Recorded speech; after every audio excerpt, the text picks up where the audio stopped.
Press క్లబ్లో నిర్వహించిన విలేకరుల సమావేశంలో తెలుగు శక్తి అధ్యక్షుడు బివి రామ్ మాట్లాడుతూ విజయనగరం జిల్లా భోగాపురంలో నిర్మించిన అంతర్జాతీయ విమానాశ్రయం ప్రారంభోత్సవాన్ని వాయిదా వేయాలని కోరారు.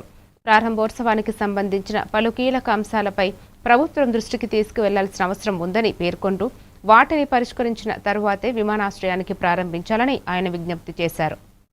గురునాథం మాట్లాడిన విషయం పైన నంబర్ 2 అమరావతి డెవలప్మెంట్ పైన, అలాగే 2 ఏళ్ళు రాష్ట్ర ప్రభుత్వం ప్రగతి పైన, 3వది 4వది రేపు ప్రారంభం కాబోతుందని చెప్తున్న ముఖ్యమంత్రి గారి భోగాపురం ఎయిర్పోర్టు అది ప్రారంభం కాదు అని చెప్పడానికి ఈ 4 విషయాలను పెట్టారు.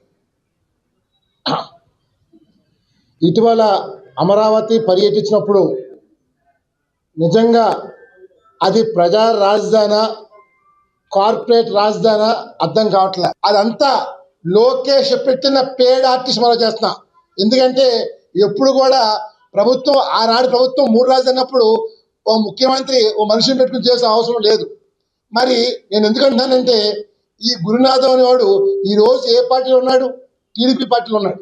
మరి 1375 రోజులు 3 రాజధానుల కోసం దీక్షలు చేసిన వ్యక్తి ఎలక్షన్ ముందు టీడీపీ వెళ్ళిపోయి అడుగుతున్నారు. 23 లక్షలు చెప్పారు కోట్లు. అలాగే ఉద్యోగాలు చెప్పారు, ఉద్యోగాలు కూడా 22 మంది లేవు. అంటే ఈ చెప్తుంది చేస్తుంది అంతా గారడి మోసాలు.